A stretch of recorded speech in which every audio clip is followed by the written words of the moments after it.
by driller.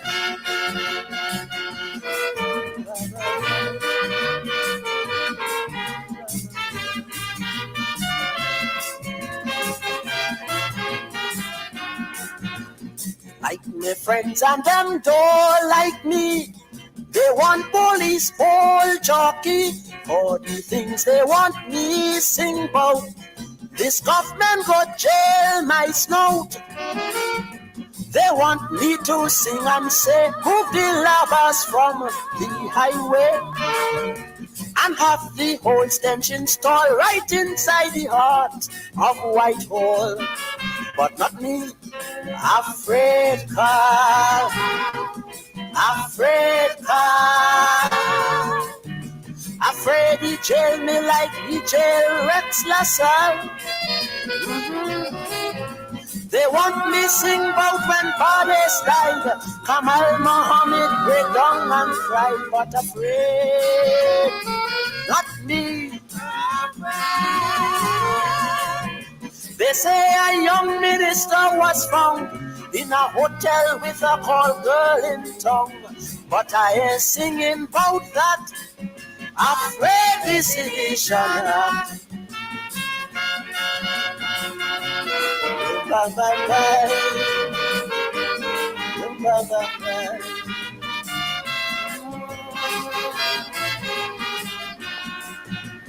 Like my friends, they may consider what happened to Weeks and Granger is when they jail my backside, that they go be satisfied.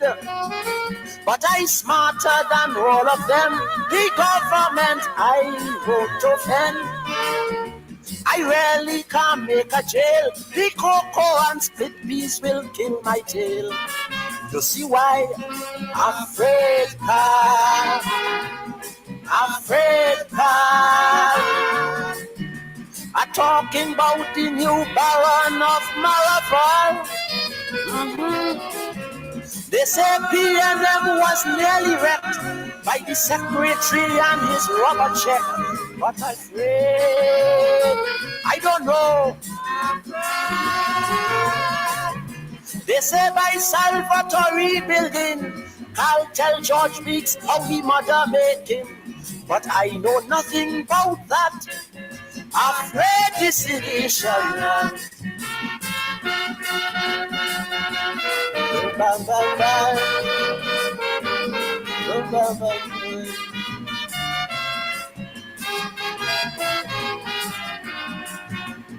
Like me friends, them don't understand why I really afraid that man. You see Bernard and Ernest here. When Carl talk, they have to hear. Government had no money, they say, for last year's public servants back there. No big thing, Carl got on the phone and ordered Kamal to give them a loan. That's why I'm afraid car, afraid car. Cause he eating like curry barbed wire and dal. In the trial, Bruce spoke up did so well that he leave the home and live in Hilton Hotel. But I'm afraid. They said that Juma who tried us soldiers there still owe Hilton $2,000 for beer. But I keeping out of that. Afraid decision.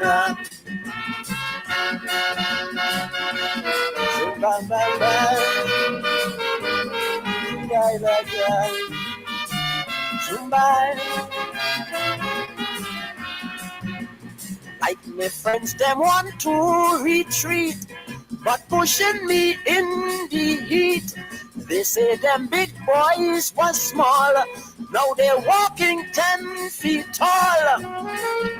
Two used to live just like rats, now all over Belmont they're building flats. Another used to sell coconut, now he buy out the whole Queen Street lot. Don't ask me, afraid car, afraid car. The get a village dress designer from Marathon. They say Burroughs is an ex-crime fighter, but also a damn good weed pusher. But afraid.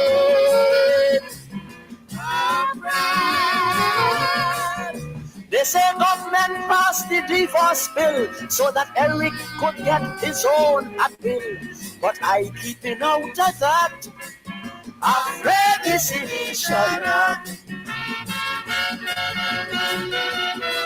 Bye bye bye. Goodbye. Goodbye.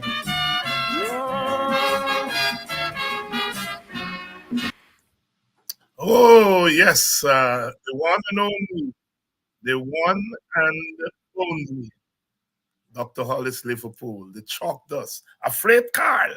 Afraid Carl. That is still a classic. When I was a boy in the 70s. Oh, Lord God. Afraid Carl. Carl Hudson Phillips. Carl Hudson Phillips, who was then the Attorney General during the February Revolution in 1970 and passed the sedition bill. and chalked us calling this seditioner. Afraid the seditioner, so I'm not talking anything about the government. But my friend, they want to push me. They want me talk. Our minister was caught with a call girl in tongue, but I'm not singing that because of Afraid Car. They say Burroughs was Burroughs was the commissioner, the crime chief. They say Burroughs was an ace crime fighter, but a damn good weed pusher. But I'm not singing about that. Afraid Car. That is Kaiso. That is Kaiso. They say government passed a divorce bill so that Eric Williams, the prime minister, could get his own at will. But I'm not singing about that because Afraid Carl, real classic Kaiso. That's what Kaiso is about. You know, I love my brother Kaisonians in Guyana, but if only they can get to that level, you know. It is not that in Trinidad the government is not. When Pandey came to power, they tried to ban calypsos from off the air, and it was hell in Trinidad. So it's not that governments of these air wanted to get rid of they wanted to get rid of Mashumani, if you remember, when they came in to power, you know, and the Kaisonians stood up. Then we have to give our Kaisonians credit. Good evening to you all and welcome to Politics 101. We have former assistant commissioner here tonight, Paul Slowe.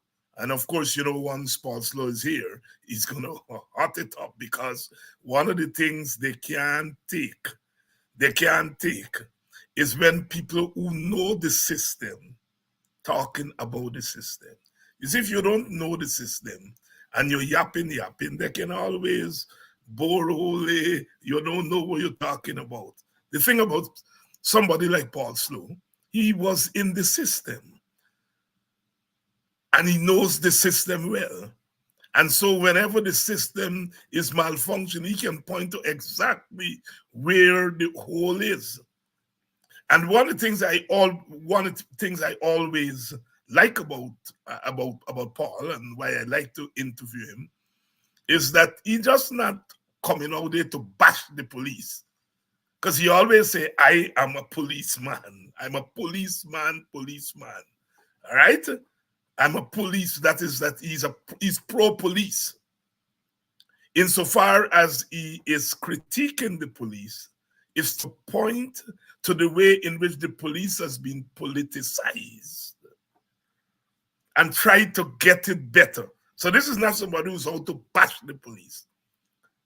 That means that he brings to the conversation on the police credibility. This is not David Hines when know nothing but police, chatting about police. No. This is somebody who loves the police force, loves the police work, serve it with distinction. Had it not been for politics, would have risen to the top. Who's talking to the police and we're going to talk? We come on air tonight and we are hearing things. You know the big drug bust at Matthews Ridge.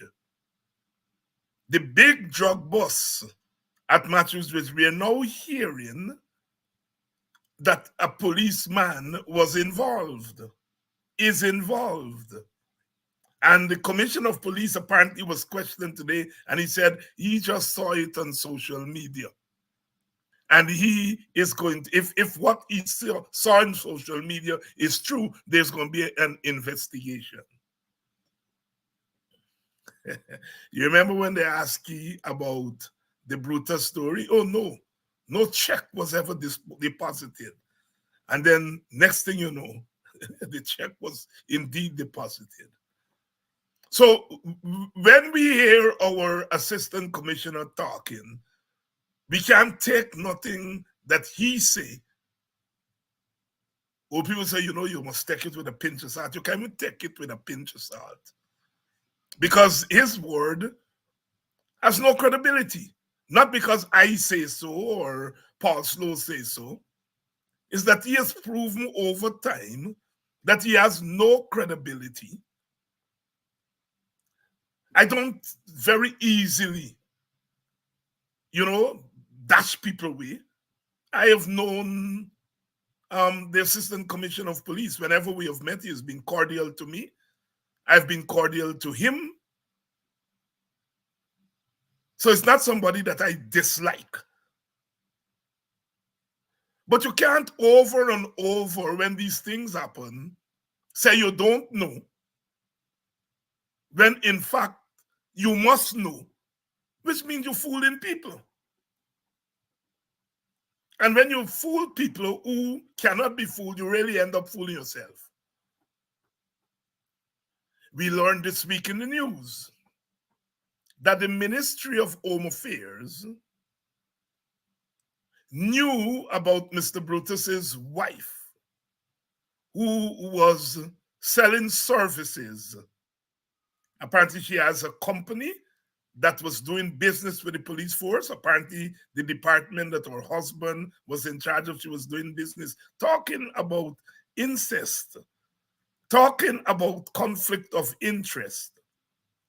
And we are now learning that these things had to go through the ministry. So the ministry, obviously, it had to go through the permanent secretary of the Ministry of Home Affairs, permanent secretary. Did we hear some time ago about the permanent secretary who was doing things and the Americans stopped? I wonder if the same permanent secretary. So we see this thing. This police story is dirty. I always like to make my disclaimer.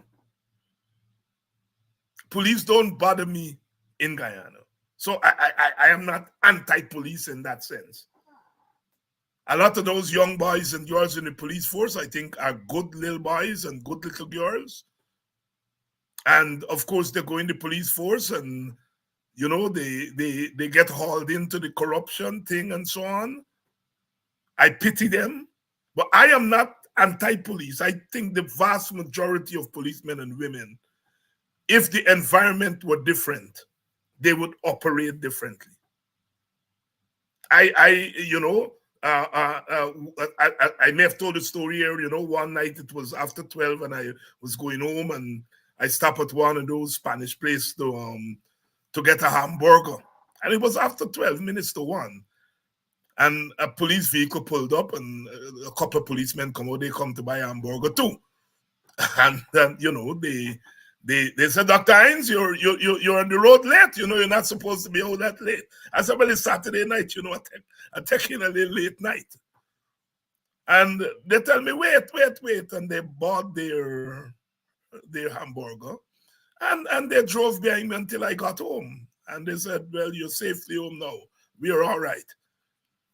I tell that story to say that policemen and women don't really nearly go around the place harassing political people and so on, that's not my experience.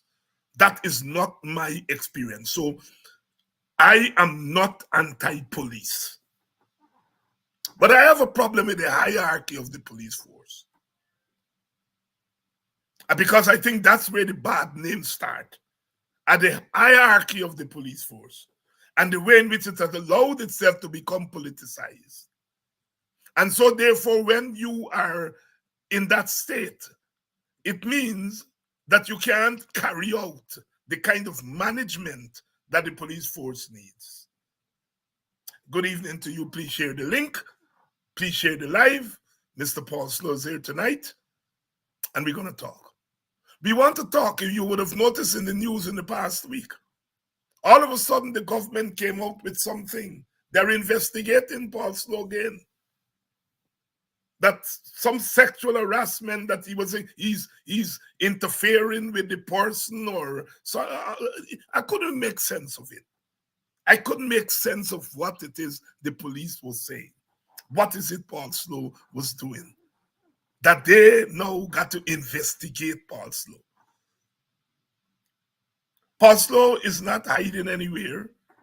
He's out there every day, and he is exposing, speaking out. And the autocratic government doesn't like when people speaking out, especially when you get into the police story, because a lot of story is in there. And the usual thing, they try to shut you up. So they want to shut up Paul Slowe. They want to shut Paul Slowe up. I have observed governments in Guyana and their relationship with the police force. And I would be lying if I were to sit here and to say that this is the first government that has attempted to manipulate the police force. No, it's not the first, but it's the worst. It's not the first, but it's the worst. It is the worst. They're corrupting our young people, corrupting those little boys and girls who are going into the force. Good evening. Welcome. Last night, of course, the Amazon warriors. It was massacre in St. Kitts. Good evening to all of you who are joining us from St. Kitts. Lots of Guyanese there supporting the Amazon warriors. Good to see Hetmaya, Shimron Hetmaya, back in form. 91 last night, 11 sixes. They knock a 4, 11 sixes, 91. It's good to see that he's back. He's Vion. Bad boy, like all most of the young boys, them, their values are different, but we can't throw them away. And it's good to see that Hetmaya seems to be getting his act together. Because as we say, cricket goes beyond the boundaries, not just what happens in the field of play. Good evening to you, Emily. Good evening to you, Wesley, Colleen, Derek, Gwendolyn, Vibert, my brother there from Grove, Brenda Braffett, Shelley, Esther, Pamela, Imelda, the man from Block 22, Linden. Good evening to my friend Orin Arthur, boxing band. Maybe he's in California. He travels in between. Danette Booker from PA. And Danette was liquor. Danette was a Pennsylvania, She said, Dr. Hines, I'm joining from PA. Good evening to you, my sister Danette. Good evening, Denise, the Bookers. Good evening to you, Donna Liverpool. I think Donna is joining us there from French Guyana side. Good evening, Cheryl Glenn. Good evening, Pam Alls, Diane Mortimer. Good evening to all of you. Yvonne, good evening to you. I think we are ready. We are ready for Mr. Slowe, and we will get going with the conversation now. Mr. Slowe, good evening. Good evening, Dr. Hines. Good evening to your viewers. Good evening to all. And how are you? Oh, I'm fine. I'm fine given the circumstances, and well as one can be as can be expected. Wonderful. You obviously you were a young boy coming into the police force when Randy Burroughs was steering tail Yeah, in yeah. Trinidad. I enjoyed that introductory calypso there. Chagdos, Afraid Carl. Afraid. There's one that used to be one of my favorites as a little boy growing up. Carl Hudson Phillips, the Attorney General. Yeah. As you say, the lyrics, man. I listen to the lyrics. He Yeah. ain't talking about that, but he's saying it. Yes. Randy Burroughs. I grew up in your area in Trinidad, and Yeah, Burroughs. And then after Burroughs, I think was the ballad man. I can't his name escapes me now. Yeah, I can't remember the man after Yeah, Burroughs, but Burroughs was quite a character, yeah.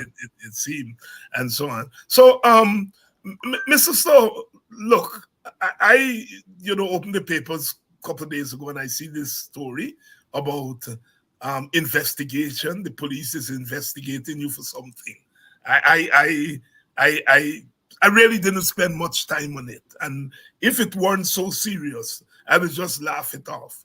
But clearly, this is an attempt at harassment. This is an attempt to harass you, and of course, you um, uh, uh, it back right away. And I haven't seen anything from the police since then. But give us a sense of what is it they were trying to do there. Well, what is it they are trying to do is not you're using past tense, Doc, but I'm not using past tense. What they are trying to do. Now let me say this, because even today, I think it was and yesterday, Kwame McCoy went on the television NCN and he telling a pack of lies and so on. Let me tell you what is the story. In in um in October, on October the 15th, 2021, it is there on the tape when I um, returned to Guyana to attend court in response to a summon by Soku for a conspiracy to commit fraud charge. If people remember that when I turned up in the court compound, Ramana and others from Soku were there arresting me for the same matter that I was attending court for. Same matter. Nothing new. There's a cartoon, a very hilarious cartoon about the whole thing. So, all right. So I got into court when my lawyer, Mr. Selwyn Peters from Kenya, intervened in the court compound. Also, Attorney Patrice Henry intervened. And they then allowed me to go into the court 3, because that is where I was summoned to go. When I arrived in court, and the matter was called the conspiracy to commit fraud, which has been, others were charged before, and they were charged on the 19th of May 2021. I was in the Caribbean working, and when I returned on the 15th of October, the charge was read to me. I was surprised when for the first time I learned that there were 3 allegations of sexual assault. And what are the facts of the sexual assault?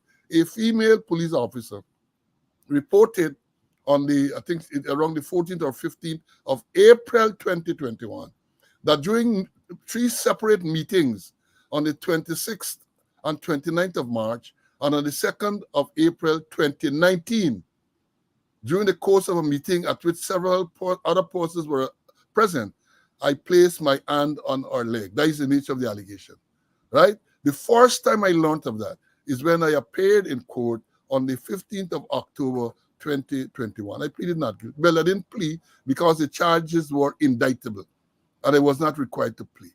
Subsequently, the magistrate ruled, the police applied for summary disposal. That is to say, if it's indictable, it will go all the way to the judge and jury to be tried. But there's a provision under the Administration of Justice Act of 1978, which allows for indictable charges to be taken summarily, meaning that at the magistrate level, it will finish. So they made that application And of course, my lawyers had objected to it because we said, look, let me go before the judge and jury. But they argued, they charged indictably, and then argued successfully, I must add, for the matter to be done at the magistrate court. So, all right. So, after all the arguments, the magistrate decided that the matter is going to be disposed of summarily.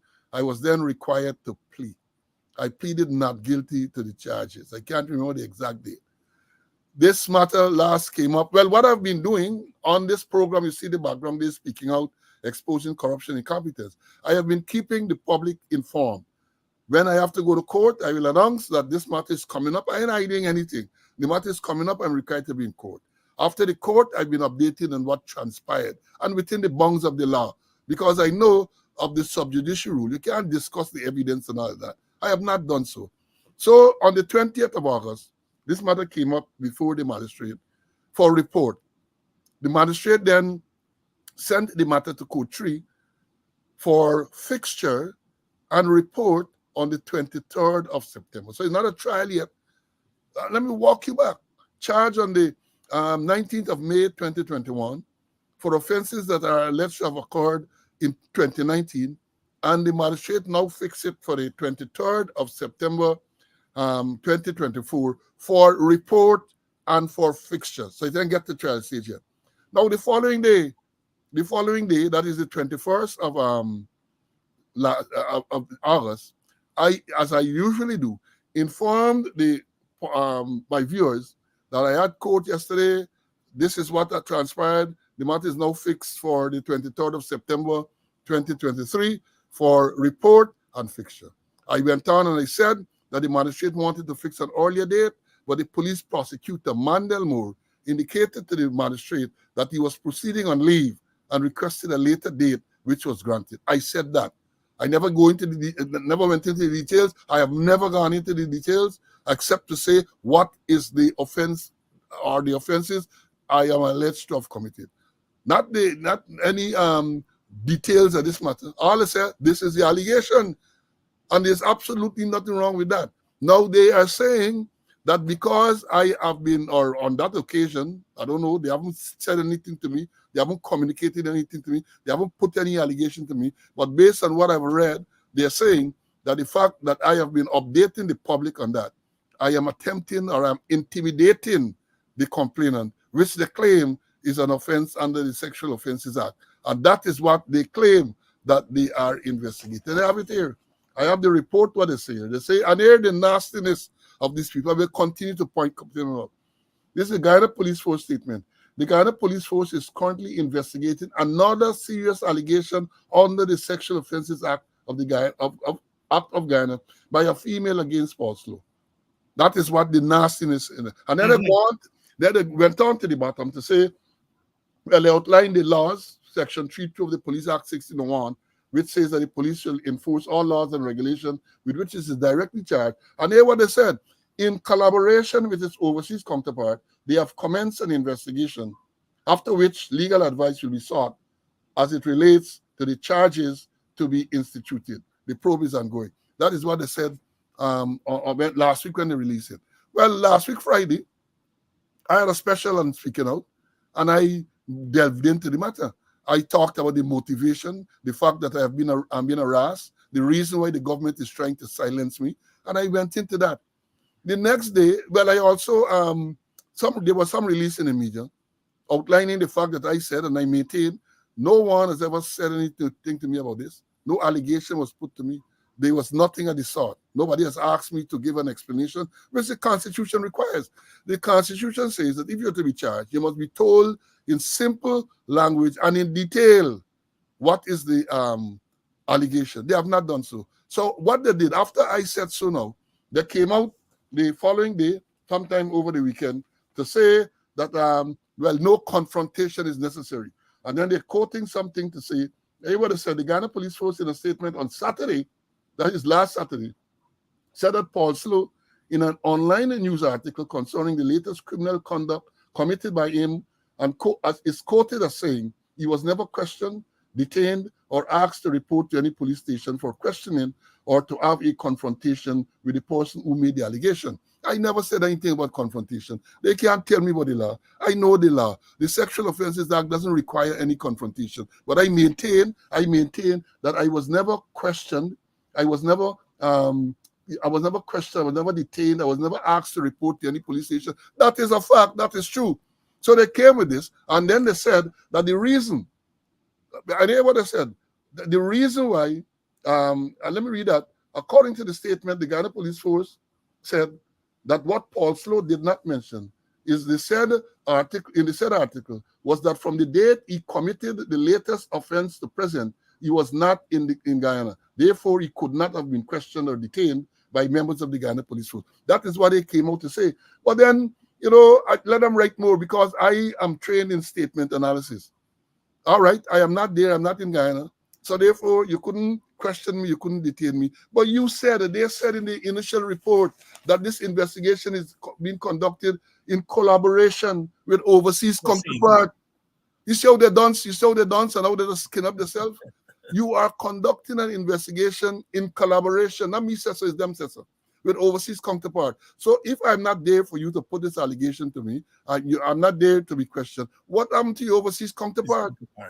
What happened? They said so. The overseas counterpart. It's all a campaign designed to malign, to smear my character, my good character, right? That is what it is designed. It is designed to intimidate and to shut me up. This program that I have, speaking out, exposing corruption and incompetence, has grown exponentially over the past months because people are saying that the information that is being provided, the education they're getting and how policing is to be done. I want to talk about people. I'm not only talking about civilian, policemen, including senior officers, will say that, look, they are learning so much from the program. That is getting to them because you're calling out the corruption. This program is the first program to point out this allegation against Bruto, $16.5 million deposited in the police credit union. We call, and not for long. They weren't doing anything. They weren't doing anything, but we kept on talking about it. And then they were forced to say they're doing something. They're forced. And we're going to continue to talk about it. I am going to continue to talk about it. So that is what this whole thing is about. As I've said, so far, no one has said anything to me. They published this thing over a week ago. They have not said anything to me. The overseas counterpart has not said anything to me. And I'm waiting to hear the next move. But, people tell me that I got a crystal ball because I can read these things. As you said earlier, I had 37 years of policing, 37 years police experience. Not like these people who sit there, no exposure, no policing experience, right? 37 years. During that period of time, I had the privilege of attending the police staff college in the UK. I attended the FBI Academy in Virginia, USA, and many other top police training. So I'm well trained as a police officer. And hey, let me tell you this. I retire over 14 years now. And the training don't retire with you. The training is there. You get the training, it remains there. And they know because prior to retiring, and even after I retired, I used to go and lecture to the police officers, senior officers, them, passing on the knowledge, pass on the knowledge. So I understand what is going on. And I said to them, when you look at the crystal ball, based on the statements they have issued, they're going to come up with a concocted file. They're going to take it to the DPP. And the DPP, this DPP, who Bernard DeSantis, a former attorney general who you would know, said in a statement, it's contained in a book, Hijacking of the New Building Society. He said it is, and I'm paraphrasing it because I don't have the book, he said that it is suspected among the criminal bar, there is the lawyers who practice in criminal law, that the acting director of public prosecutions, whose husband is a Muslim cleric, cannot separate a religion from our professional duties. Bernard DeSantis said so, not me. So therefore, I anticipate that when they carry the file to the DPP at some stage, the DPP is going to say, charge Slowe for whatever recommendation. So whether recommend charge under the Sexual Offences Act for as a claim intimidating the witness or something under the Cybercrime Act, they're going to say charge. But I am not afraid. I have said repeatedly, they are doing their level best to bring me to my knees and to get me to bow down. And I said, anytime they see me on my knees, is to pray for them. That is what I'm going on my knees to do, to pray for them. But they're just wicked. And let me tell you this again yesterday, I'm going to address that on Monday. Kwame McCoy went on the thing. There was a program I was asked to take part in from the host is a person from Grenada. And I mentioned some of the same thing. Kwame McCoy is a calling program, calling to say that I am Slowe, and Bork was on the program too. He's a liar and he lie. And what they can't point out all the things I've said. I have said many, many things, myself and my colleague Conway. They have never ever pointed out, say, well, there's a lie. But you come with this broad brush, say, oh, you're lying. What lie have I told? You come and tell the people, Kwame McCoy or anybody else, what lie, anything that Paul Slowe is saying, that is not true. They can't do that because when I talk, I bring the facts, I bring the date, I bring the time, I quote the law, and that is what is getting to them. But they're not going to stop me that. I told them that I will continue to speak the truth. And the only thing to prevent me from speaking the truth is the grave. And only the good Lord will determine when I'm going to go there. And you know, they met back in after I was charged in 2021. Shortly thereafter, I got word that elements associated with the PPP were canvassing the underworld in Guyana to try to, and this is what the people to shut me up. That is what, to shut me up, right? I made a statement to that effect. Nandalal, the Attorney General, came out to say Slowe is trying to seek attention. That was his response. Slowe is trying to seek attention. Nothing else. Then do not know. I made a report at the right places, not to the police, to the right places. More recently, as recent as a few days ago, I got word that what they're doing now, they're using a next person who is associated with them, and now he's in New York, to try to recruit people to assassinate me, and I think they mentioned Melly Mel as well.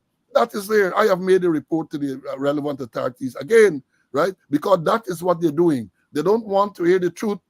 They don't want to hear the truth. So they're trying to intimidate. And it appears as though if they believe they can't get you to shut up, they will try to kill you to shut you up. Well, again, I'm not afraid. And one of the reasons why I'm not afraid, because unlike them, I know that I have to die one day. You see, they're thieving and they're doing all this other thing because they believe that they're not going to die. Or if they die, they're going to carry all them thieving money with them. But you don't work so.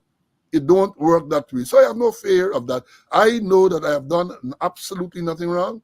And therefore, they say you do nothing, fear nothing. That is my mantra. Mr. Slowe, you know, I am a normally, reasonably sensible person. And when by that I mean, normally I can read things and make sense of it. Part of that I do for my job. But when I read that thing first, the first impression I got is these people are saying Paul Slowe must be called this lady an intimidator, and because that's what this intimidation. When you talk about somebody intimidating a witness, it's tampering with the witness. And if I could have drawn that conclusion, people who don't normally take the time to read things and try to figure out, they would have gotten that impression too. And the point I am making here is quite apart from whatever else they're trying to do. I think this is like smearing you, because intimidating a witness to the ordinary person means that you are harassing that person, you're calling the phone and all that kind of stuff. And only to find out that that is not the case. They're saying that something you say on your program, I mean, that is bad enough. But the impression the regular person will get is that you are harassing this witness. Am I wrong to have thought that when I first read the thing? But you're not the only person who thought so, because a lot of people ask, what is this new thing they're talking about? And when I explained to them, you say, well, like they try to create the impression that this is some other act that committed recently, right? They say some other act, and that is the wickedness. And yes, they're trying to smear me. Yes, and that is why I am happy for these opportunities to come on this program and to use my program to tell people exactly what the circumstances or what the facts are. And then when people get that, then all the reaction has been, these people wicked. We never knew that is what it is. On the program, they're saying that I'm using, they're saying let's say yes, I'm using social media. But let me say this, that this program is a program, nobody forcing anybody to look at it. I have never, I encourage people to look. I'm not forcing anybody to look at it. So if this person who made this allegation feel that something is going to be said, all you have to do, don't listen, and then you can be intimidated or harassed, right? But that is the level of wickedness you have. That is the level of wickedness you have there going on in the hierarchy of the Ghana Police Force. That is what is going on. And I will continue to speak out. I will continue to let people know exactly what the facts are. Again, let me say, the allegation, because you know how the thing goes. Let me explain to you, audience. Once the court decides that, look, this indictable matter, the matters are filed indictably, meaning that they intend to have it heard before the judge and jury. So long ago, under normal circumstances, you would have had a preliminary inquiry conducted by the magistrate to determine if there's a prima facie case to go to the judge and jury. Now, in this case, they instituted the charge on the 19th of May, 2021, indictably. And then when I appeared finally on the 15th of October, 2021, right, and the charge is read indictably. When you're in charge indictably, and you appear before the magistrate will read the charge to you and tell you that the charge is indictable. You're not required to plead. So you're not required to plead to the indictable charge. When they made the application for a summary disposal, the arguments were heard, and when the magistrate decided that, look, the matter will be disposed of summarily, that is the time that you I pleaded not guilty. And as I said, 15, and what I was about to say is that once that is done, then they have to do what we call disclosure. In other words, the prosecution now have to give you all the statements and all the things that they intend to use at the trial, disclosure. So you get an opportunity to see what the allegation is and to prepare your defense adequately. That is what it is. So I got the statements, and then I saw in the statement that the allegation was made either the 14th or 15th of April 2021. And the allegation is that these incidents, 3 separate incidents, occurred on the 26th and 29th of March and the 2nd of April 2019, 2 years before the allegation was made. And this is 2024, and the matter can't try yet. And I have said, you talk about trauma, and if anybody is to be traumatized, I am the person who should be traumatized. With all that I get the acolytes saying, that accusing me of being a sexual predator and that I'm a rapist. Up to last night, they have one of the acolytes came on the talk, the show that I was referring to earlier, to call me a rapist. I had to tell them, the people, exactly. That is what they're doing. So I am the one who should be traumatized by all this. If you have a case, let's go. Let's bring the evidence. I have always said, bring the evidence. Let the evidence be examined before the court. I'm not running. I'm not hiding. I have gone to Guyana on every occasion I'm required to be there for any one of the trumped-up matters they brought against me. They had the conspiracy to commit fraud. I went and I sat through the entire trial in Guyana, even though I was not required to be there physically. I went and I sat through it. The magistrate dismissed that charge on the 27th of December, 2023. Dismissed. And the magistrate remarked in dismissing the charge that there is not an iota of evidence. That is what the magistrate said, not me. There is not an iota of evidence against any one of the defendant, including me. A lawyer, one of the defense lawyers, Patrick Tad, I said Tad, not Patrick Tad, Dexter Tad. There's another Tad Patrick, Dexter Tad. Dexter said that when he looked at the file, he can't understand how anyone with legal training would have gone through that and say that persons should be charged, because there was no evidence. The thing is clearly politically motivated. And if you look at the time frame, as I like to explain, April 2021, when this allegation was made, and what was going on then? April 2021 is the time when the Chief Justice was inquiring into the challenge to the promotion brought by Calvin Brutus, the same Brutus. And therefore, they wanted to get me off the Police Service Commission. Mark Phillips wrote that. As I've said, persons charged on the 19th of May, 2021. Myself, Mr. Conway, who was another member of the Police Service Commission, retired Assistant Commissioner Whitaker, retired Senior Superintendent George Fraser, retired Superintendent Mark Gilbert, and some serving policemen, including Assistant Commissioner Andrew Julia, we charged with conspiracy to commit fraud, and the serving members were charged with misconduct in public office, right? So on the 19th, that charge is the charge is filed, the charge is filed. The very night of the 19th, or the evening of the 19th, Mark Phillips, the Prime Minister, wrote to myself and Mr. Conway, the two members of the Police Service Commission, for us to show cause why he should not advise the President to have us removed from the Police Service Commission because we were charged with, so there's no presumption of innocence there. And I said the system in Guyana cannot be that efficient for the same day the matter is filed. And even before the defendants went to court, Mark Phillips can get the information to write letters to me and Mr. Conway. It was a conspiracy. The evidence is clear. It was a conspiracy to get Slowe and Conway off the commission. When they realized that that couldn't work, Mark Phillips, again, about a week or two after, wrote another letter, this time to all members of the Police Service Commission, again asking us to show cause why he should not advise the President to have us removed from the Police Service Commission. This time, the reason was that we adjourned with Member of Parliament Ganesh Maipal to challenge the lawfulness of the amendment to the Fiscal Management and Accountability Act. And let me tell you, yes, we did join in that challenge, but we were not the only commission to join. Other commissions joined as well, and they never even targeted those other commissions. I am the bad boy. I am the one who they wanted to get rid of, so they did that. And the outcome of that matter is that Justice Gino Prasad ruled that the President acted ultra-virus the Constitution when he suspended the Police Service Commission the 16th of June 2021. Right? He says it was unlawful, it was unreasonable, it was ultra-virus, it was null, void, and of no legal effect. That's what the judge said. The judge said those things. So again, I'm giving you the timeline for you to understand why this allegation would have been made. These allegations would have been made against me at a particular time.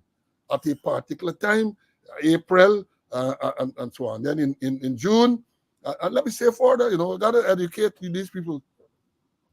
So the charges are filed, and then the Chief Justice was scheduled to deliver the final decision in the matter on the 18th of June 2021. On the 18th of June. On the 16th of June 2021, the President wrote to every member of the Commission saying that we were suspended with immediate effect. And why? Because, as I've said, the Chief Justice was rendered the decision on the 18th, and they knew full well that the matter would have gone against Brutus and others. And therefore, they did not want the Police Service Commission to be in place when the judge rendered the decision and threw out the challenge by Brutus. It wasn't rendered on that day. She rendered it on the 28th of June 2021. And during our delivery, she said that she found Senior Superintendent Calvin Brutus to be self-serving. That is what the Chief Justice said.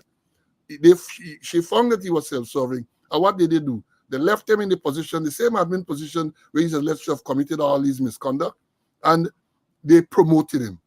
They promoted him. So that is what is going on. They don't like to hear that because, you see, I rattling out all the dates and so on. These are facts. These are, the thing is there. All the code documents are there to support. So Kwame McCoy can come again to say that I lie. The things are there. That is what is going on. They want to tarnish my reputation and image. And let me say further, because Kwame McCoy yesterday said, I'm going to deal with it extensively on Monday. Said that was Slowe being always against the government. He's a PNC operative. That's me he referring to. And I had to remind them that I was the young superintendent on October the 5th, 1992, when they had the elections and when they had the disturbance in Georgetown.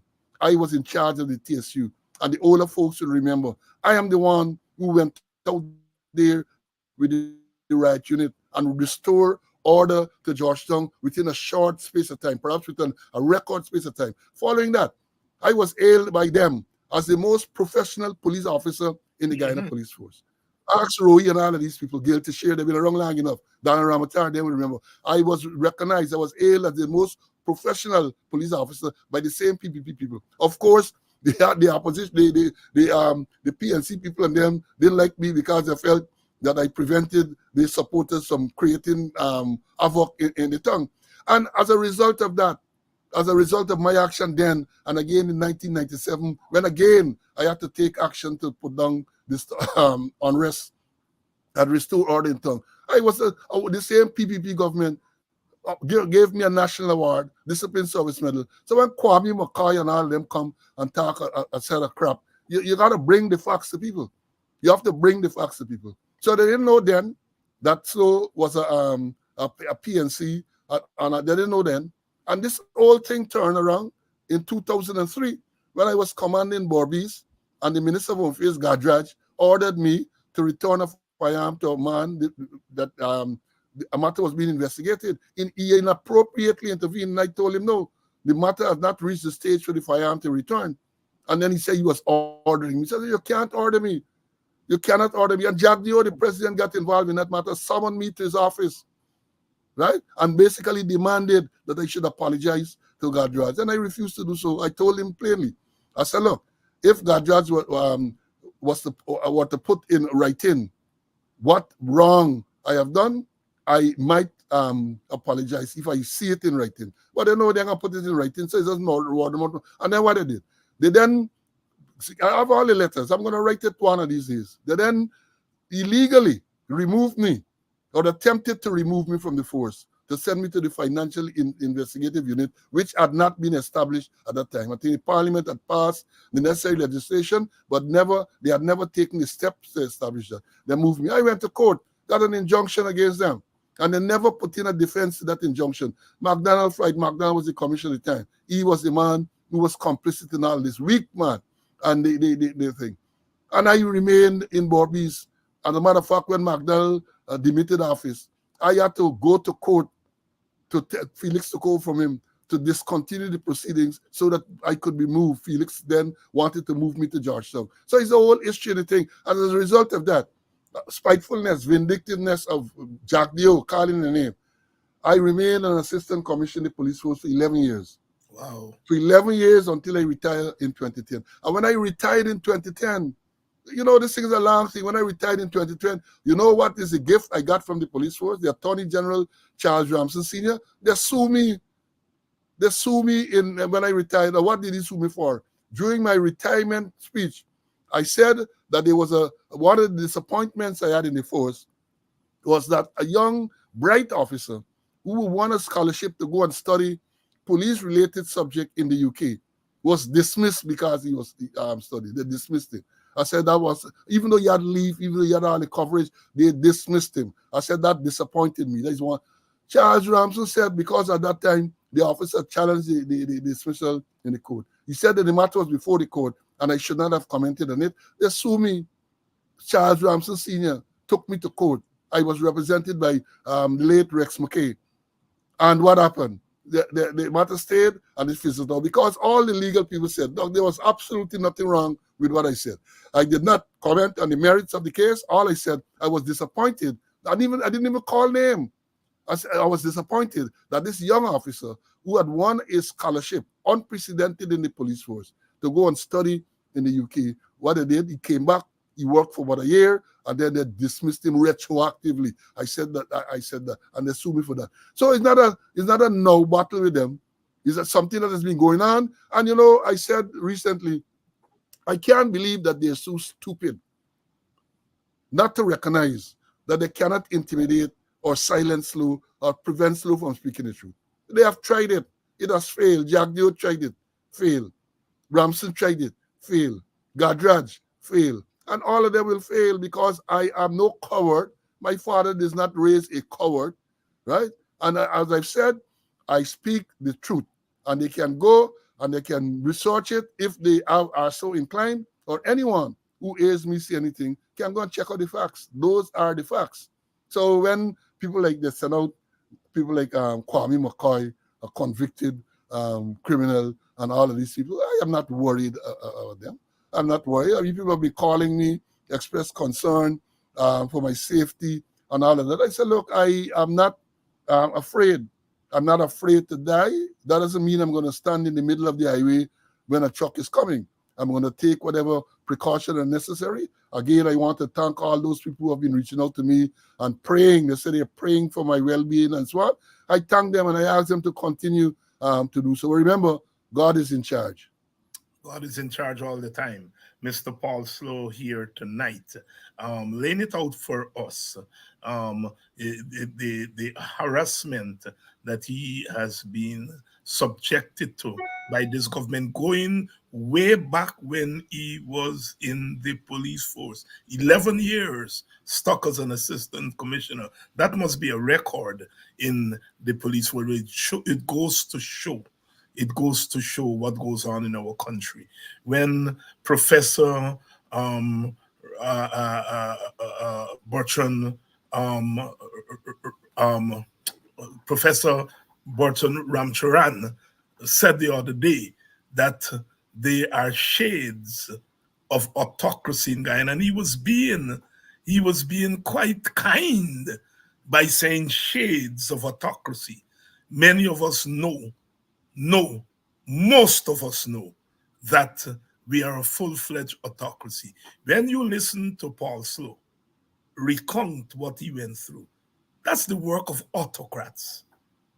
And it is those stories that are hidden. When Ralph Ramkaran said there are no shades of autocracy, I hope somebody send the tape of this program to Ralph Ramkaran tonight. So that yes. Doc, let me say this. Ralph Ramkaran was speaker at the time. When I retired in 2010, we met at the Queen's birthday function in Bel Air there, and he congratulated me on the service that I gave, right? And he said to, no, not he wasn't, that is the one who said that. I was about to say something, but he said to me, he said, look, the only fault that he found with me, I was no diplomat. And I said, guilty, sir, guilty. Yeah. And I know exactly what he was referring to, right? He complimented me on my sterling service in the Guyana Police Force. There you go. And so it is these stories that we have to know for us to know how the system in Guyana works. Mr. Paul Slowe, thank you for bringing that story with Mr. Calvin Brutus to the public attention. And we knew what happened. Now we are hearing, reporting this week's paper, which you've seen, all of us have seen, that, and we had heard reports that Mr. Brutus's wife owned a company that was doing business with the police force, and obviously that falls into the realm of conflict of interest. And now we are learning that for her to have done business, the vouchers would have had to go to the Ministry of Home Affairs. So this thing was not just a little story. It's at the highest level that this kind of corruption was going on. Your comments? Now, I'm saying this, I've said it before in respect to this Brutus matter, and I will continue to say that they are telling us that SOCU, the Special Organized Crime Unit of the Guyana Police Force, is investigating. I'm saying that SOCU does not have the capability of investigating this matter. Now, this is not only about an attempt to launder $16.5 million. It is far, far deeper than that. It is, you talk about the conflict. And let me explain. Brutus came down in 2020 as the man in charge of admin in the Guyana Police Force, senior superintendent, unprecedented. There's a rank that is reserved, a position is reserved for assistant commissioners and up. So they brought him there, 2020. We know what happened in 2020. Government change on the 2nd of August 2020. He came there shortly after, right? And he went into that position. Now, once he get there, the admin man is in charge of the quartermaster stores, is in charge, it comes under his portfolio, the quartermaster store, the police finance office, the construction sections, all of those areas that I've called are areas where a lot of money is used. Quartermaster store, they buy uniform, they buy all kind of thing, all the acquisitions, quartermaster stores, right? The finance office, so we know the finance office, all the vouchers and so on have to pass through there. Right? Construction section, same thing. Any repairs and so on to buildings, all the fittings, they are the ones. He was in charge of that. We learned sometime after that there was a big fraud at the police quartermaster store. The amount of money they said was about $300 million fraud. You hear nothing more about that. How the system works. They Yeah, we have the accounting system where the permanent secretary of the Ministry of Home Affairs is the accounting officer for the police. It used to be accounting for capital as well as current. I'm not sure what it is now, meaning that no sums of money can be spent in the police force unless it's approved by the permanent secretary of the Ministry of Home Affairs. None. So capital items like big set of uniform, thousands and thousands of pair of boots and shoes, Ministry of Home Affairs has to be involved. Now, I made the point that there's no way Brutus could have been involved in this massive corruption that they're alleging, involving hundreds of millions of dollars, without the complicity of the people at the police finance office with the people at the Ministry of Home Affairs. They had to be. Now we're hearing that Brutus' wife asked company, and I have a correspondence here, the memo from the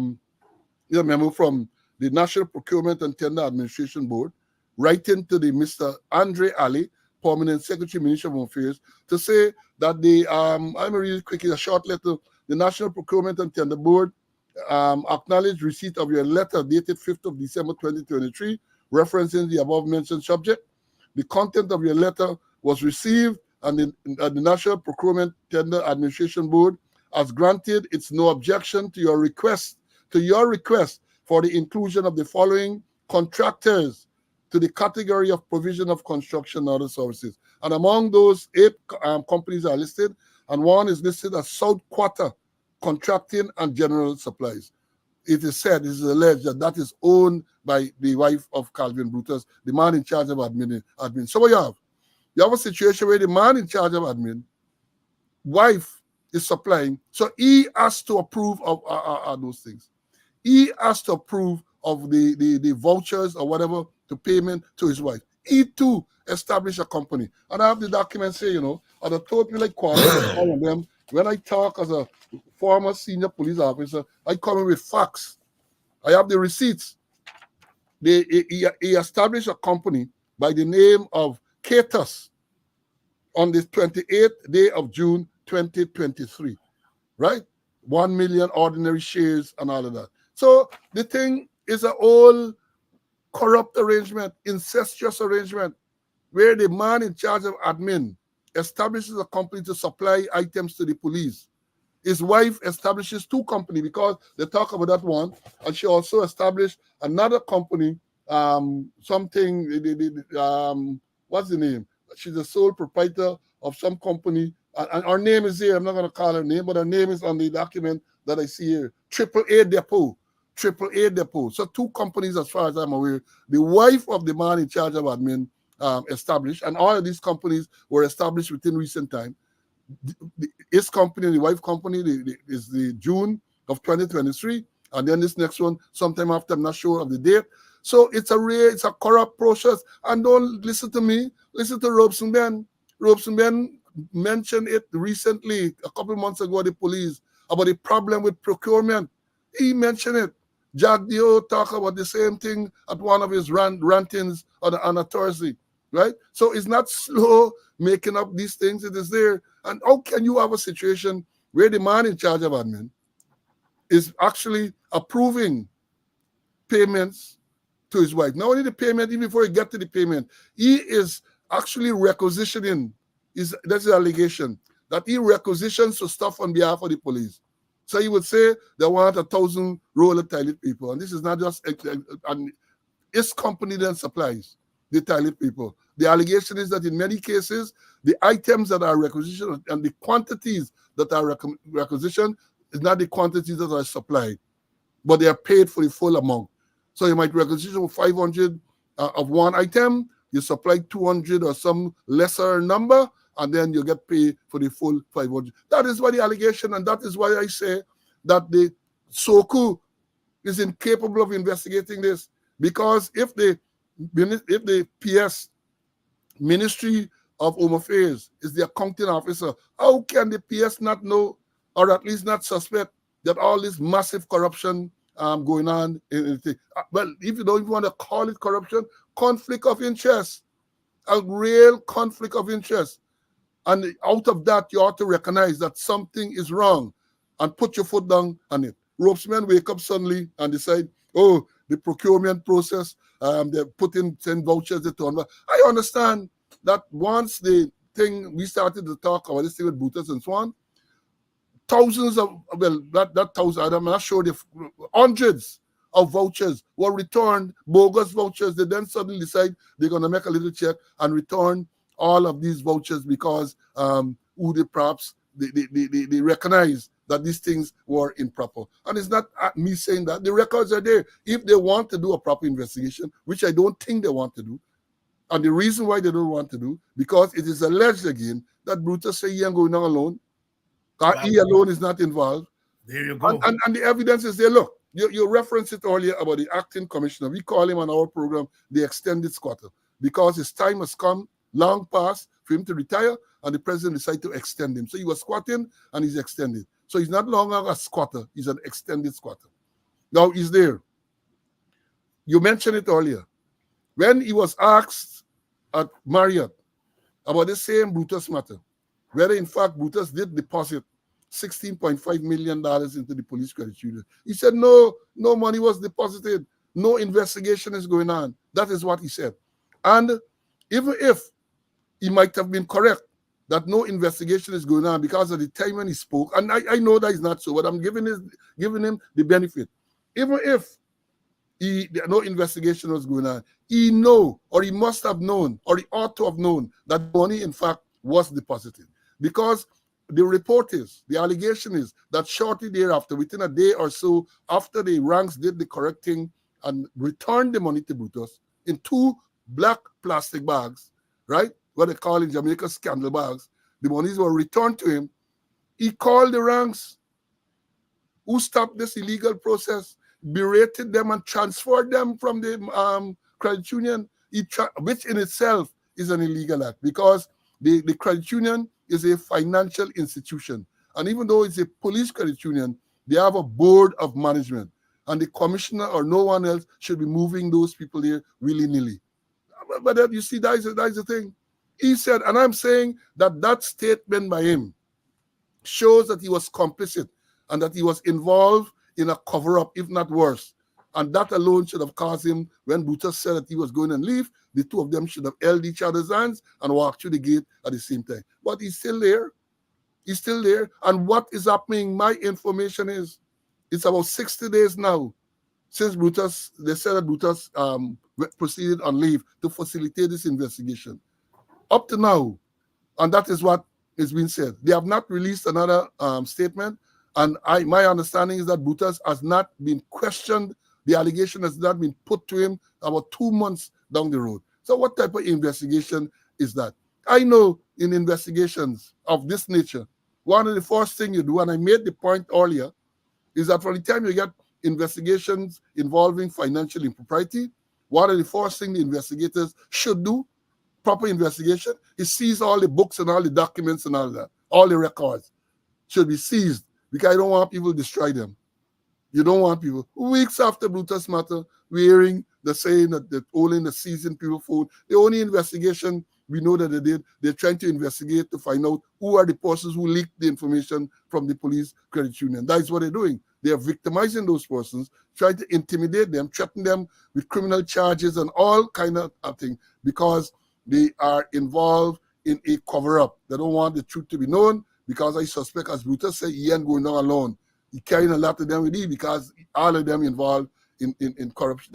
Imagine at the senior level, and let me understand, just in case you don't know, you have the Ikin is an assistant commissioner. He's acting as commissioner. Brutus at the time was an assistant commissioner, admin. Very powerful position. The de facto second in command of the force.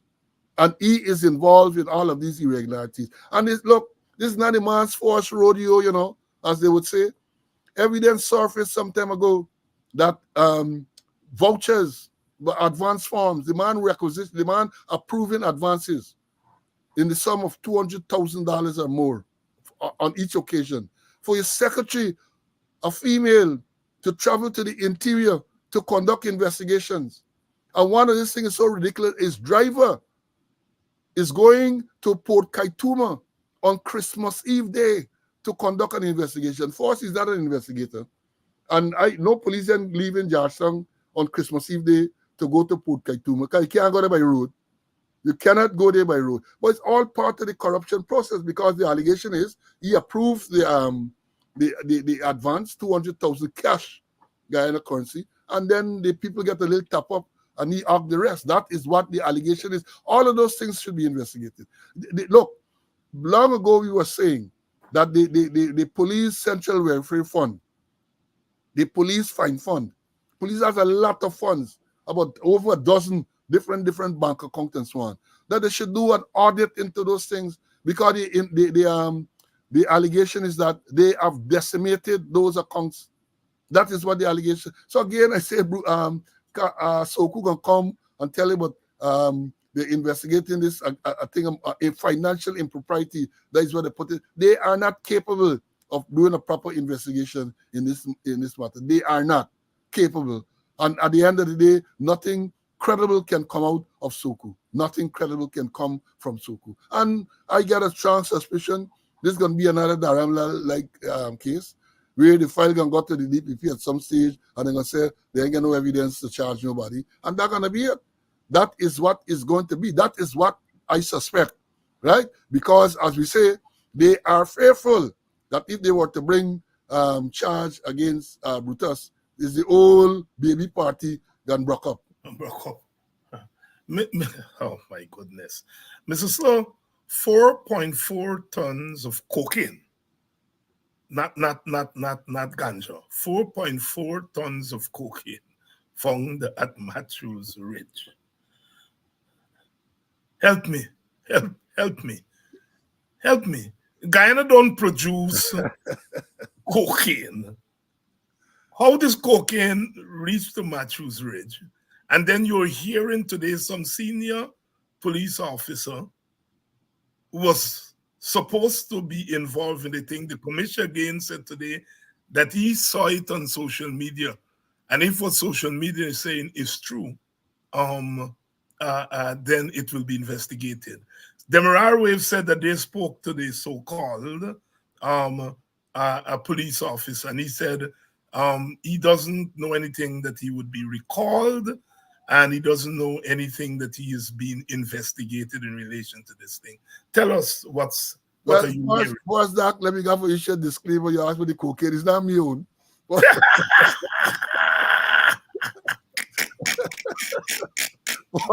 That's the first thing I said. This 4,400 kilograms of cocaine is not me own. But you know, again, I analyzed this thing only yesterday. Massive drug bust on Saturday in Region 1. They said just near to the Matthews Ridge airstrip, some illegal airstrip they claim. First of all, the airstrip had to have been built over a period of time. They can't build in a day or perhaps even 2 or even a week. It had to be built in over a period of time. So it shows that there was a massive security breakdown, massive security breakdown, that this thing would have been built and the authorities had know about it. That is one.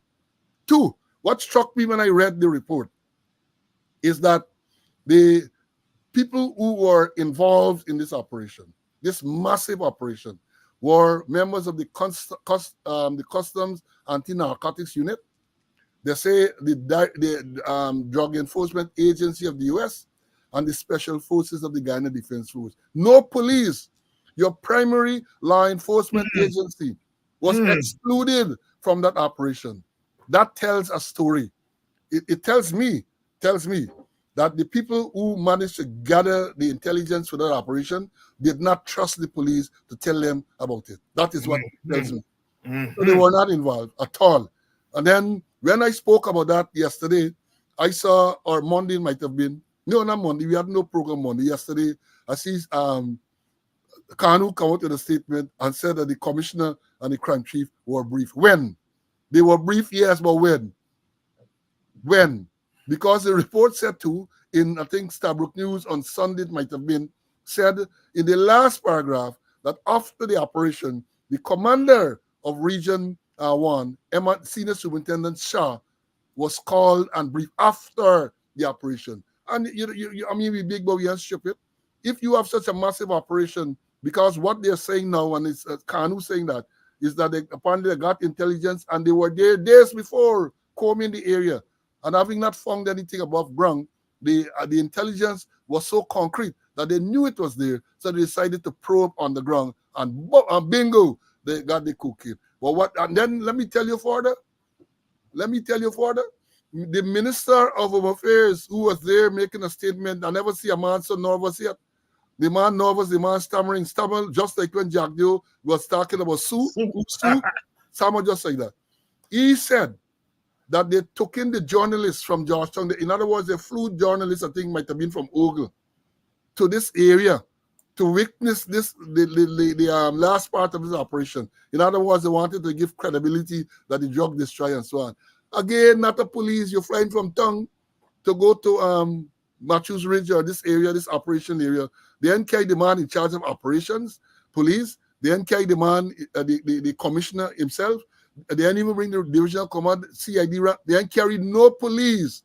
No police was involved in that operation. And based on the timeline that they're saying, when the operation was completed, successfully completed, then is when they inform the police, they brief the crime chief, and they brief the commissioner. I would love for them to come and dispute that.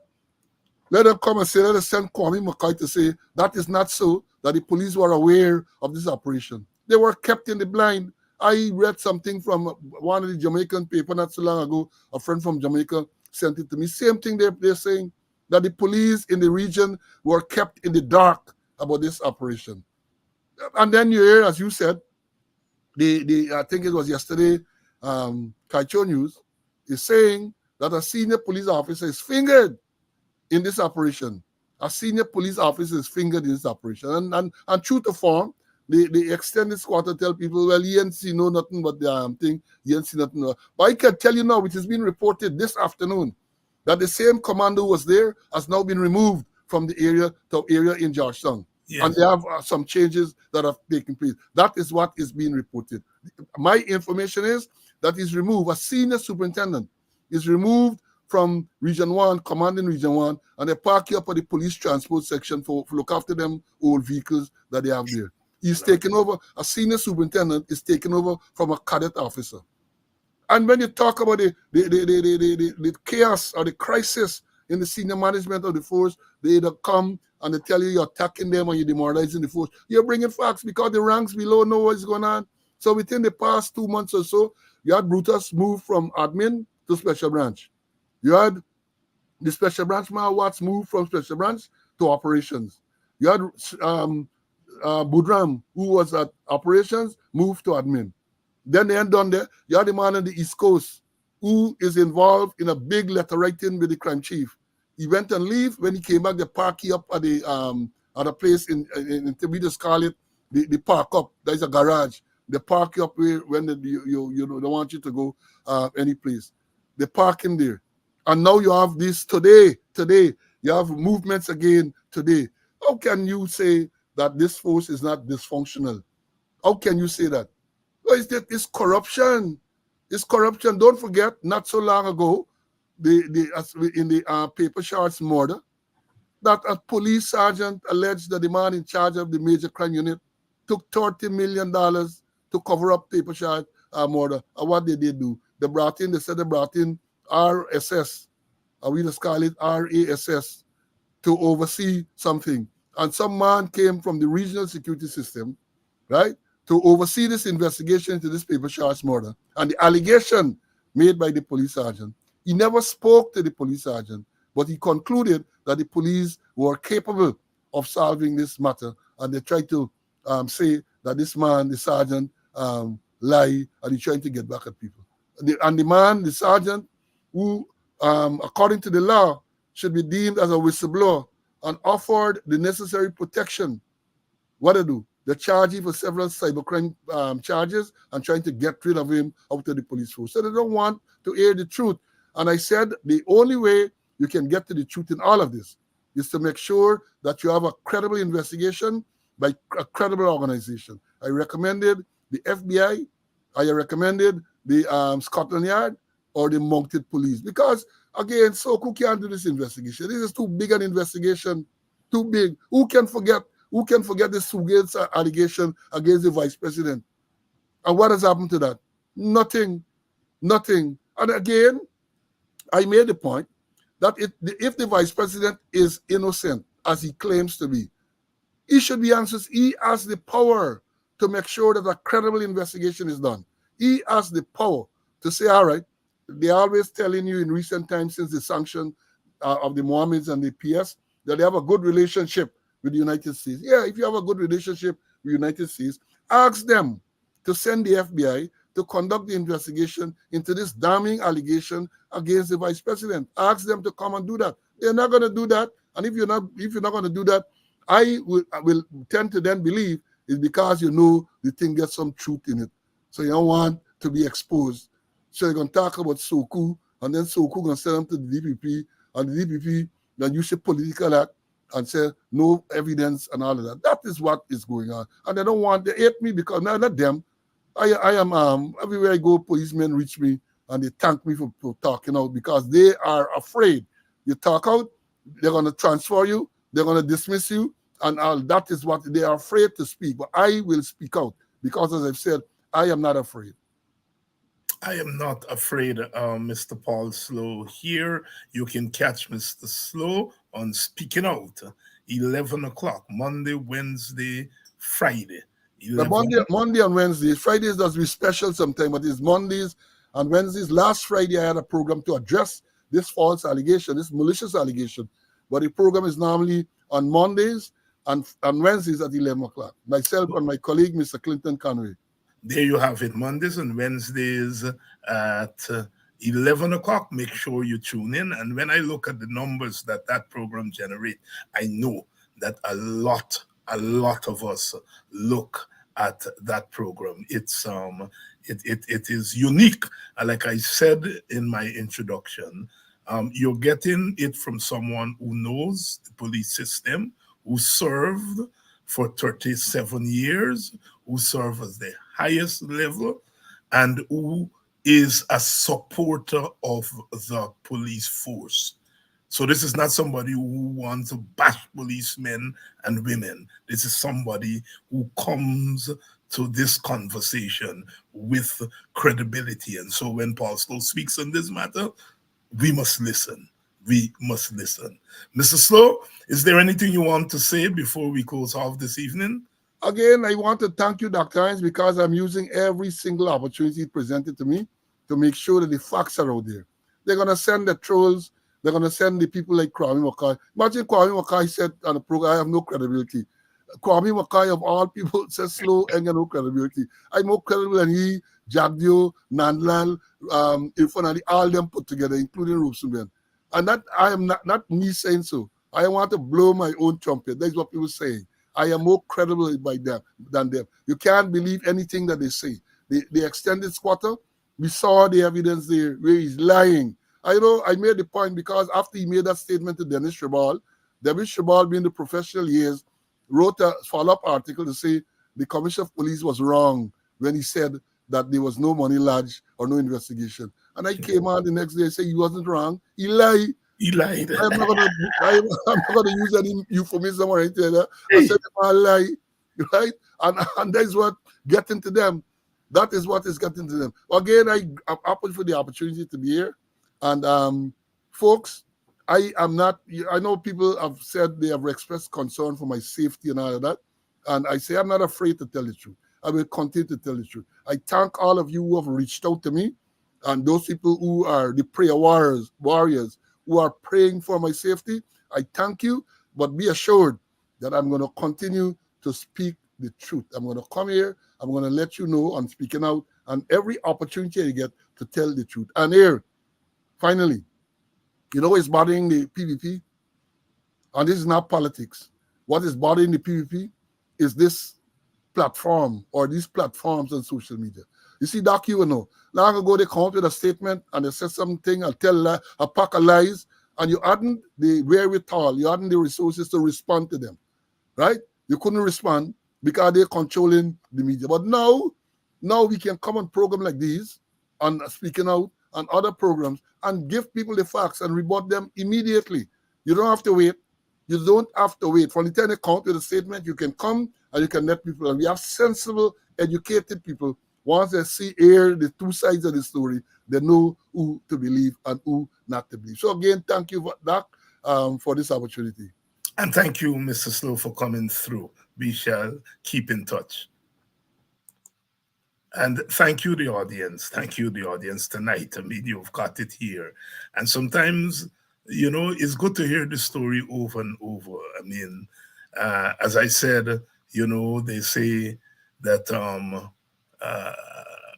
Bharti Ramcharan is lying. There are no shades of autocracy. Well, you heard it here tonight from Paul Slowe. It's more than shades of autocracy. This is autocracy in full flight. We continue to struggle. We continue to organize. We continue to mobilize because 2 morning more. 2 morning more. I'll see you all tomorrow night, 7 o'clock. Politics 101.